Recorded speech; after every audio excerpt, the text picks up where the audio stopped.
Hey everybody, Blade Judge here, and today we are going to be discussing the survivability that RWBY will have in Warhammer 40k. Now before I begin, I would like to point out, yes, I am very much aware that this is something like Comics Games would do, like with Could Blink survive in Warhammer, like Could Doom Guys survive in Warhammer. I just want to point out that this is the only time I'm going to do this type of video. I do not plan on doing this video again, or this type of video again. Just be perfectly clear so I don't upset people. And will comes again to come back to YouTube. Last live stream, I don't know to be honest. You know, I'm still on his Discord and everything. But speaking of Discord, on one of the Discords that I'm with, that is Mediocrity's 4 Patreon exclusive Discord. Username Coop did help me out with this, so thank you very much to him. Probably would have gotten some stuff wrong, so yeah, I mean, I do know about Warhammer and RWBY, but when it comes to Warhammer, he helped me out quite a bit right there, so thanks to him. But I will be trying to be non-biased for this whole entire video.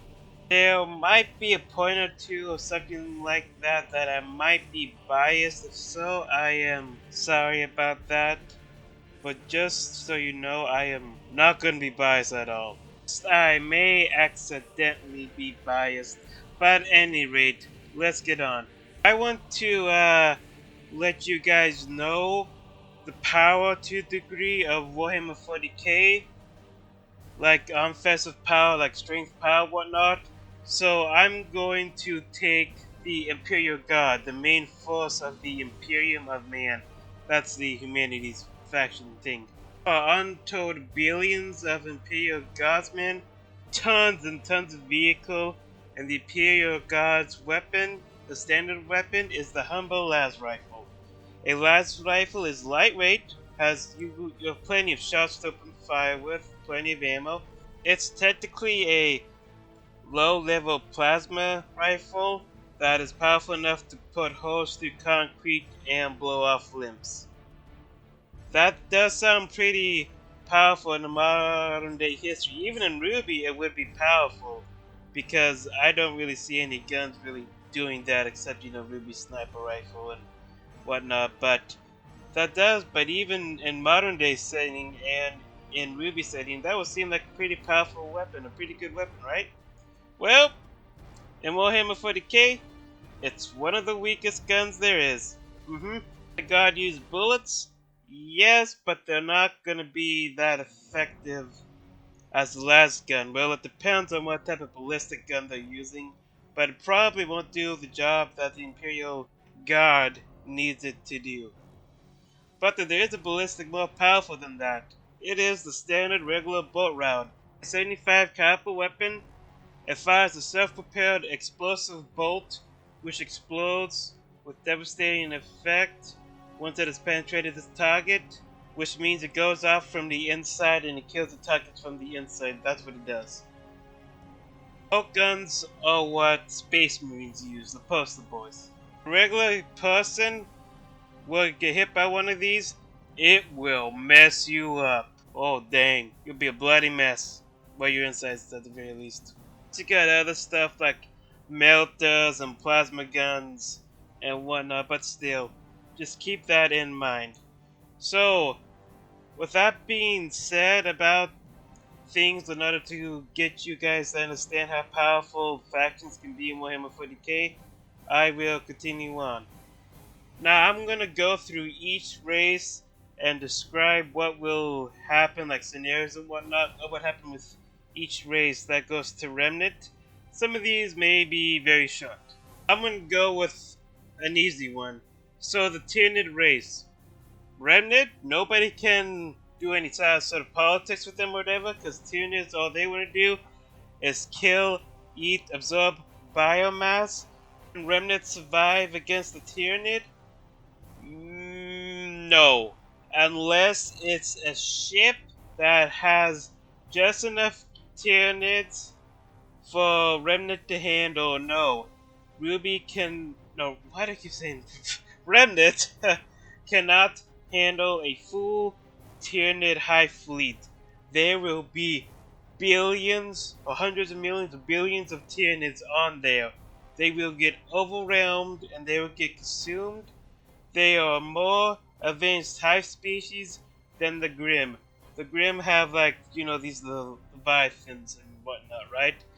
Well, yeah, the Tyranids have leviathans and other big giant guys as well, and they're not really special. They have multiple of them and whatnot. Tyranid Hive Lord, if you send a maiden to try to kill Tyranid Hive Lord, they better kill it fast or else it's gonna adapt and the maiden powers won't work on it anymore and it'll have no effect, and then it'll probably just kill the maiden. So yeah, that's fun. That's fun, ain't it? Another key asset of the Tyranids, they can evolve, adopt. Also, Tyranids are psychers. Now, I didn't mention the psychers because I want to talk about something, and that's the warp. The warp, aka the realm of souls, is where the psychers from Warhammer 40k get their power from, and that's where chaos lives, pretty much. The realm of souls, the warp, is basically hell to travel through. It's basically hell. And when you die, you go over there. Also, all the thoughts, emotions, and feelings you have had, consciously and unconsciously, all of that becomes power into the warp. Units also are not purely melee based. They do have units that can shoot and such and have a living tank. So, however, with their numbers, how strong they are, because they are pretty strong, and there are multiple variations of the Tyranids as well. Remnant would get devoured by the Tyranids and it'll just become another statistic. And also, whenever a faction fights against Tyranids, they have a really hard time against them. Maidens can help out to a degree, but there's only 4 of them. Salem, they could just do something to Salem to nullify her, so she's no longer a threat when they realize that they can't kill her. So if it means anything, yes, they are more intelligent than the Grimm are. Sorry, but RWBY can win them all. Now, when it comes to the Tyranid Gene Cultists, can RWBY win? Yeah, RWBY can. Yeah, Remnant can win. Yeah, they gotta deal with them before they become a problem and get the attention of the Tyranids. But yeah, they can beat the Gene Cultists. Yeah. I might call them Gene Cultists. They're Gene Stealers. What am I talking about? Anyways, but it is better to get rid of them early on. Deal with them later when they are more powerful. And if you want to know what happens to Gene Stealers when the Tyranids arrive, eat them, basically. Nom nom. Okay, next race. Necrons. Oh boy, the Necrons view every planet as their property, and every planet is their planet to collect and claim for themselves. So if they come by and they see Remnant, they'll be happy to get off my planet or else I'm going to kill you. But they can't, so they're going to come down and attack them. Now, it is pretty hard to face against the Necrons, especially when Necrons, if you defeat them in battle, but if you don't put holes in them or something, if you don't make sure that they're dead, they can reactivate, get back up, and continue fighting. They are soulless machines, and their weapons hurt a lot. Their gas weapons will go through aura very fast, in a couple seconds or whatnot, depending on the person's aura, because the weapons are that powerful. They will disintegrate the hunter or huntress, whatever. Will have some advantages to it, because their guns are electric-ish, if that makes any sense. So it could power up a semblance, but they don't. But not all the weapons are electric-ish, and not all the units use electric-ish weapons. So yeah, that's how they could deal with Nora. Even got a new model, a new unit that can manipulate with time. This is recent, by the way. This is very recent at the time of this recording. And I'm like, damn. Why did they put that travel unit in the game? Why? But anyways, as you notice, yes, I'm not going in depth about each race because this is not an introduction to Warhammer 40k. If you do want that, though, I will leave down a link into the description below, if you are interested in getting into Warhammer 40k. Also, since we're talking about videos and whatnot, if you do like this video, hit the like button, hit the subscribe button, hit the notification bell, select all, and that would mean a whole lot to me. And let's continue on with the video. So yes, Necrons do use the has some psyche stuff going on, and they're very powerful. The weapons are pretty powerful and such, and with their power and numbers, are pretty much overwhelm Remnant. But let's move on to another race. Let's talk about the Orcs. I'm just getting rid of the big boys out of the way first before we go to anybody else.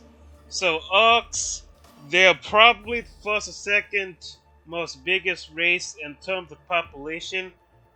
The only reason why the Orcs haven't conquered the Milky Way galaxy in Warhammer 40k, probably because they keep warring with themselves, to be honest with you. I mean, that's how I imagine it. That's probably the reason why. Shouldn't have showed up. Maybe. Next is the Orcs, the comic relief of Warhammer 40k. Alright, so can Remnant survive the Orcs? Depends, really? If it's a small Orc band of Orcs, then depending on how strong they are, I would say yes, Remnant can survive. If it's medium, I'm gonna be more on the no side. If it's a large one, no, they would not survive. Orcs are big. They're like the first or second most populated race in Warhammer 40k. They have this thing called the War. Now with the War, they can do a lot of things. Because with the War, if a car is like out of gas and let's say if an Orc war boss is driving a car and ran out of gas and stops, and he thinks, hey, I just filled it up this morning, him and whoever is with him can be like, oh yeah, you did, and just start that thing right back up and go going further. Does it have gas? Yeah, but because of the War, it can still run without the gas in it. The Orcs can make things that won't normally work and make them work. Like a bunch of hunk of stuff mashed together and just has like a couple guns on it that won't normally work. With the War, they can make it work. Can you do politics with them? Yeah, for your surrender. Orcs love to fight. War is their purpose in life, and all Orcs live up to that. Each and every one, regardless of what the position is, they fight in war, and that's their whole entire life. It's Orcs, it's what they do. Like I said, when it comes to the Orcs, it depends if they can survive against them, depending on how big of a force is attacking them. Orcs kind of have this dumb British type of style and voice, but don't you underestimate the Orcs though. If you underestimate the Orcs, they win. That's a fact. So you gotta deal with the spores that they leave as well. The Orcs have a symbiotic relationship with the planets they're on. I don't know if that would affect the dust or anything, but their spores basically help them create more Orcs and such, and that's how they get so many more guys, I should say, well, Orcs, onto the field to fight and whatnot. I'll get to the Imperium in a bit. I am actually saving them for last. Probably not last, but near the end. Okay, so let's talk about some space elves. The Eldar. Okay, so the Eldar, I would say yes, Remnant can survive if the Eldar go over there for some reason, I don't know why. To be honest, why they would go over there, but we're making up the scenario that they go to Remnant anyway, since I'm doing all the races, so why not? So, if when Remnant engages into warfare with the Eldar, the Eldar are going to be stealthy. They will do hit and run tactics a lot. That's the main motto. They strike fast and hard, and then they pull away. Can Remnant beat them? They can beat them. However, if they do beat them, they're going to have a lot of casualties on their hands. Almost said that. The Eldar are very potent psychers. They are strong psychers. So that is a major drawback for Remnant, because they can do a lot of crazy stuff with psychic abilities and whatnot. Also, semblances to all the factions in Warhammer 40k. Hunters and Huntresses would be low-level, mid-level psychos, maybe. It depends on the Hunter-Huntress semblance, basically. So, at any rate, if it would be a maybe with the Eldar because of how fast and powerful they strike, but they could potentially beat them. And the Eldar can also beat them. Much like the next faction that we're going to talk about, the Dark Eldar. The same thing can happen between the both of them. They can win, lose against them. The Dark Eldar hit harder and faster, but are much more frailer compared to the Eldar. Well, at least on the tabletop, you really can't do that, but that's my understanding. If both Eldar races were more of a dominant force, then maybe it would be more towards the Eldar will win, but Remnant will not. But considering that they're not, I would say maybe, but I don't know if they're going to get powered up in the future or whatnot. We're in a new edition, which means new troops and for the lore, new models and whatnot. But as far as I know, it would only be a maybe for both the Eldar and the Dark Eldar. Harlequins don't really count as a faction on their own. They're more of like a support faction for the Eldar races, to say at the very least. So I do want to at least get the Harlequins straightened out for you guys. Just in case anybody asks, what about the Harlequins and such. So next is the Tau. To be honest, I don't think there's going to be an actual invasion attack. I think the Tau are going to the Tau would normally try and get the people of Remnant under the Tau Empire, under their control, try to manipulate them and such to get them under their control. And will that work? I think it might will because how advanced they are and whatnot. Granted, the people of Remnant are gonna get sterilized and all, but I think that's how it would work. I think that's how it would turn out.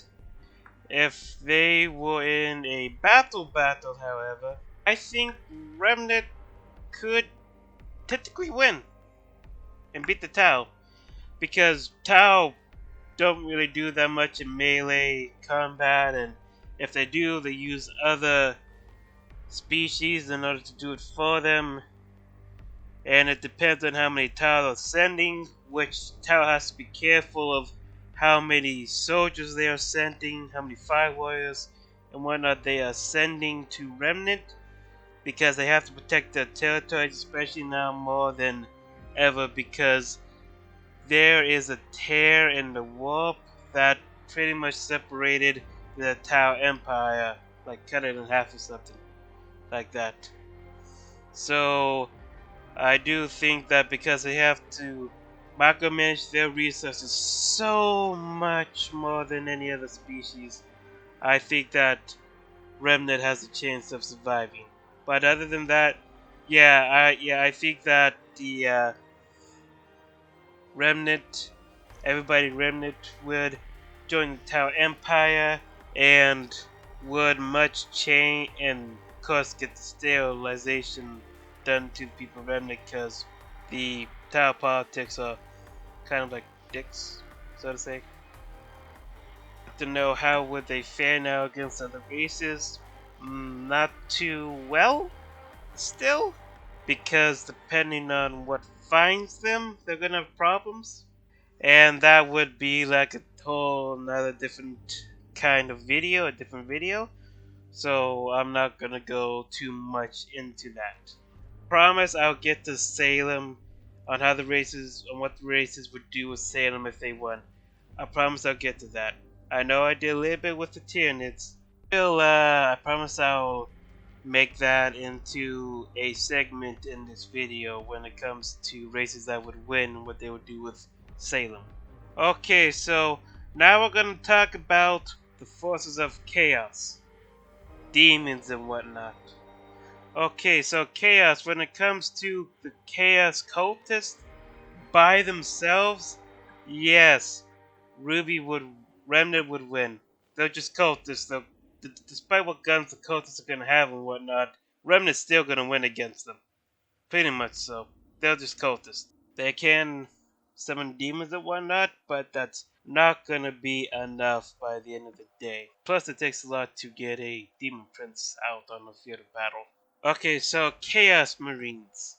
So to basically tell you, the standard Space Marine or Chaos Marine are going to be pretty much superhuman compared to us normal folks and those who are very athletic and whatnot. They're stronger than us, they're faster than us, they think faster than us, and their armor is really tough. And last rifles and such just go pingity off the armor. It's possible for a guardsman with a last rifle to kill a Chaos Marine, but that's gonna take a lot of shots though. And fortune and luck, and the God Emperor helping them.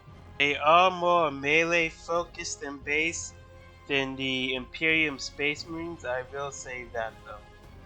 But still, they're going to have the same problems with the Chaos Space Marines as the normal Space Marines. Chaos Marines do bring along cultists with them as well.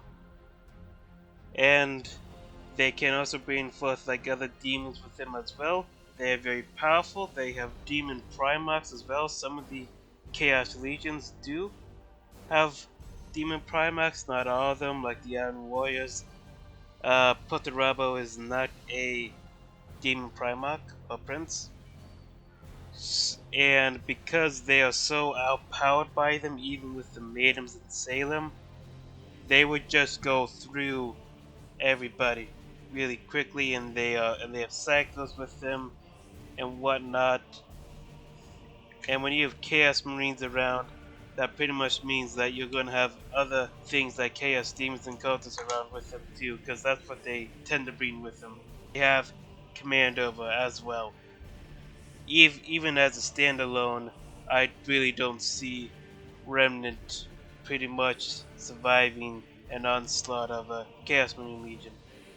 Chaos Demons on their own, there are 4 of them. You have the Chaos Demons of Khorne, which are brutally powerful in melee combat, so they're like berserkers, but they're still brutally powerful. You have the Chaos Demons of Djinns. They're more like range-based, psycho-based, got that magic going on. You have the Chaos Demons of Nurgle.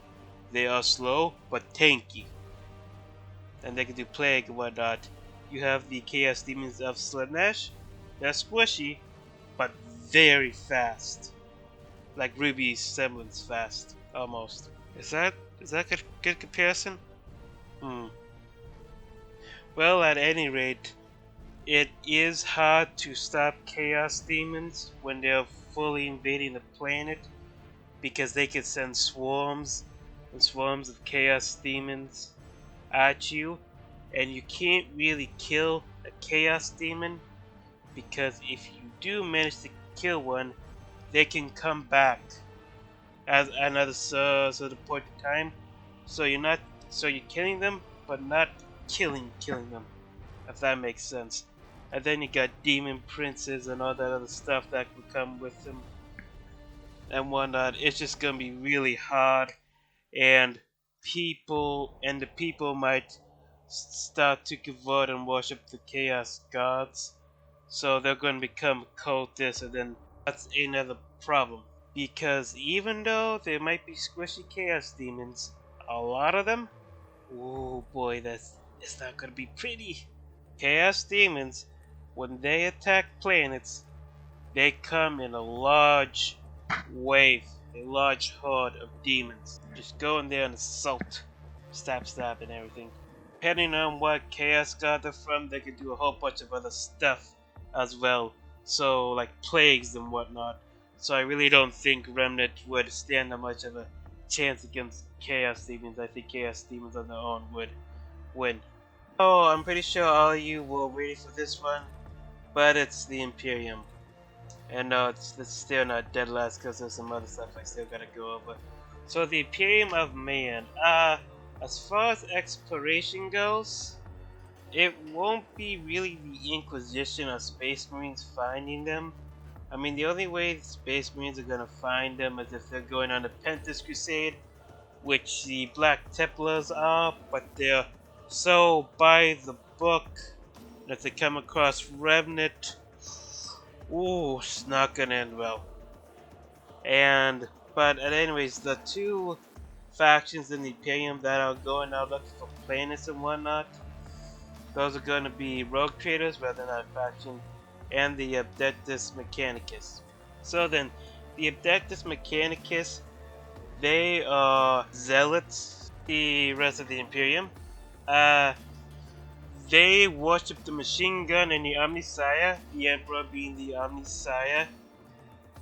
If something is not made by a STC, which is what they used to make their stuff, they gonna view Remnant as techno heretics or tech priest heretics.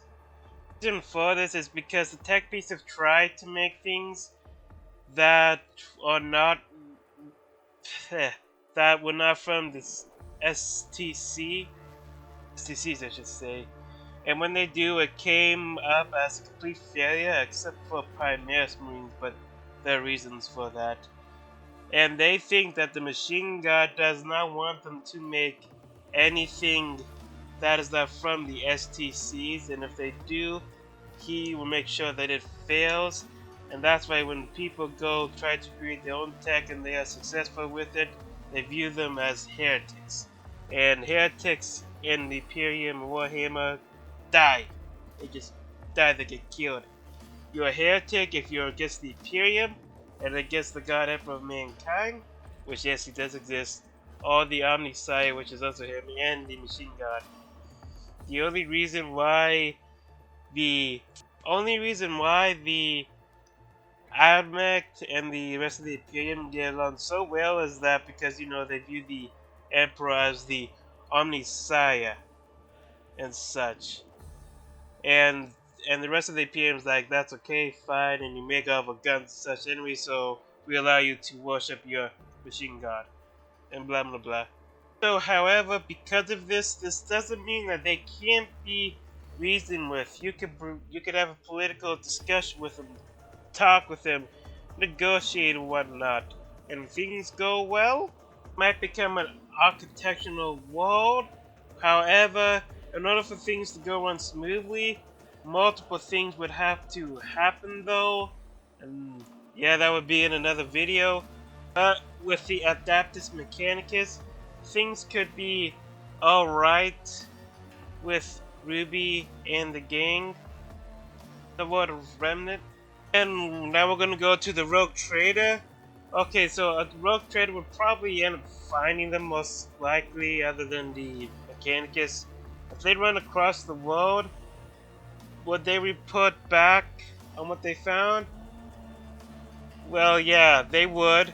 And then the Imperium will decide whether they bring them in or destroy them. But I think they'll probably bring them in, to be honest with you. They would have to take care of the Grim problem, though, before they bring in the Imperium. So the Rogue Trader would have to help out with that before the Imperium comes. So they don't look at the Grim and go, chaos or something like that. If they get that done, and if they bring in the Imperium, then I think I think Remnant will be okay. Faunus and Remnant, okay, this is if Remnant joins the Imperium. Faunus will be okay, because Imperium has subhuman races, like the Catwoman one, the feline ones, and the Ratlings and such, which are basically subhumans. And because of the Faunus only possess one animal trait, the Faunus would pass, and they'll probably get flown into the Imperial Guard, probably, of Remnant, and probably other Imperial Guards in the Imperium, other Imperial Guard regiments within the Imperium. Wouldn't get exterminatus by the Inquisition. Also, if the Inquisition did find Remnant, it would depend on the Inquisitor whether they want to declare exterminatus or help save the world from the Grim, which can easily be done with an Imperial Guard. With the Imperial Guard, the Inquisitor wants to help out Remnant and bring Remnant into the Imperium. All they gotta do is order in order the Imperial Guard to go in there and help them out, and they'll just go in there, kill some Grand Pew Pew and all that stuff. Will they take losses? Yeah, but the losses on Remnant is probably not going to be anything special or significant because the Imperial Guard loses a lot of people every single day. So they won't probably mind it. The Inquisitor definitely won't mind it. He'd be like they die for the Imperium and the God Emperor. I do want to point out that Inquisitors only exterminatus, aka kill everything on the planet, as a last result. They are not Inquisitor equipment, okay? Inquisitor equipment is a different story. But normally an Inquisitor would not declare exterminatus unless they had to. Last option. So, Psychers in Warhammer, if they tap into the warp too much, them tapping into the warp, if they tap into too much, it can be like a beacon for demons to come.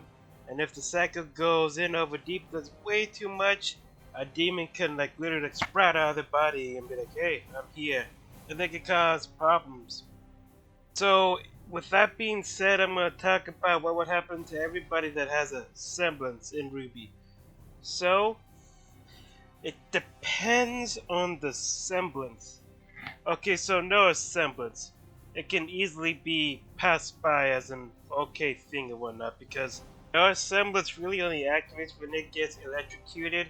So if you have like a semblance that can't physically be seen, nobody's gonna notice. Blake's semblance would be like something like the Imperium would view Blake's semblance as something to be very bound to Zinch because her semblance is clones, and cloning and making copies of yourself is something like a Jinx demon or Zinx would do. And they might execute her as a heretic for that. As for Weiss's semblance, it could go either way. Her summons could be seen as demon summonings, but her night summon might be viewed as a miracle that could be on par with the living saints that the Adeptus Sororitas have. And she could on the spot in the Adeptus Sororitas, even though she was not raised from birth to be one and such. Why would they do this for people with semblances? Well, remember when I said that hackers can potentially summon demons and such? That's why. And they have a special fleet for this. It's called the Black Fleet. Whenever it comes time, the Black Fleet, when they can come sweep down Remnant. I said Rabbit. But anyways, they'll come down to Remnant, collect everybody, that has a semblance revealed and activated, and they decide what to do with him. Whether they would be like, yeah, okay, this guy's good. We'll prove this guy. Oh no, actually, we're gonna send this guy to be sacrificed and be one of the 1,000 souls that we're gonna sacrifice to the Emperor to power him up and the Golden Throne. So the Emperor can continue to use the Astronomicon, which is used to help the navigators on board the Imperium ships and help guide them from planet to planet. And if that goes away, the Imperium's pretty much screwed. So there you go. Life for the average person in Remnant depends on the requirements and the planetary governor. Planetary governors are the ones pretty much in charge of their own planet. Have their own Imperial Guard eventually. And that's pretty much it. I don't think they will get a Space Marine chapter because their world isn't really that hostile and such, so I don't think they will, but if they do, that'd be kinda nice. But I don't think they will. Planets that are extremely more hostile than Remnant and whatnot, those are the ones that get chapters on them because hey, this is a good world to recruit humans from, and blah blah blah. Now let's move on to what would happen to Salem. Well, I'm only going to go over the races that would win against Remnant. So the Tyranids, like I said, probably just trying to find a way to eat her as much as they can and whatnot. Necrons, they'll see that she's immortal, so they'll probably separate Salem's soul like they did with their old gods, the Kadan gods. Just split up her soul into fragments and try to and contain them and weaponize them like they do with their Catan gods. Oh, that's also another reason why the Necrons would win. Orcs will probably just toss her into the warp. Maybe the Tower will too. I'm not sure what they would do besides try to study her and whatnot. The same thing goes with the Eldar. I'm not sure what they would do, or maybe except try to see if they could become immortal like her. Dark Eldar would just torture her forever and ever and ever and ever and ever and ever. Probably have to use some sort of special restraints on her though, but still just torture her. Chaos? The only maybe just try to give a soul to one of the Chaos gods. The only one that I see would be interested in her, the closest one that would actually take a look at Salem, that would actually care about Salem to a degree, take interest in Salem, would be Jinx. But I don't know if he would try to make her one of her minions. I wouldn't be surprised if he just tosses Salem into one of his mazes and make her go around the maze like crazy and whatnot. Because that's the thing that he does. Yeah, I learned this when I was discussing this with Coop. Apparently that's one of the things that Jinx does. Damn. I think what Jinx would do would sums it up for what Chaos would do to her. The Imperium would be however RWBY decides to put an end to Salem. If not, then maybe toss her into the warp. And if they want to go to the extreme, exterminatus it, they would go with a Cyclone Torpedo 2 and crack the planet in half. Because if the planet can no longer move, Salem is no longer mortal and such. But I highly doubt they're going to do that. So that's my thoughts on what they would do to Salem. I'm only covering the ones who would win, of course. So maybe I should take back the one in the tower. I don't really think that the tower can actually beat Remnant, despite their technological advancements. Unless they put in a whole lot of troops in. It can't be a small force, that's a much larger force. I know all you are asking, well, what about the relics? I don't know. At the time of this video, we only know what 2 relics can do. We don't know how powerful the relic of destruction is and whatnot and such, so I really can't say. As for the brother gods, I really can't say either, considering that they will only come back for one specific thing.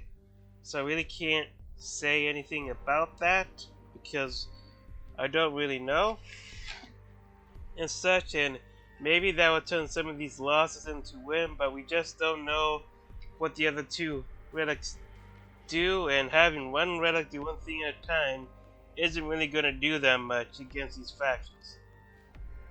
So with that being said, I have been Blade Charge. If you guys liked the video, hit the like button, hit the subscribe button, hit the notification bell, make sure you select all, and I'll see you guys next time whenever I upload a video or whenever I live stream. And the Soror tasks are basically space nuns. With that being said, I hope you guys have a nice day. Peace out.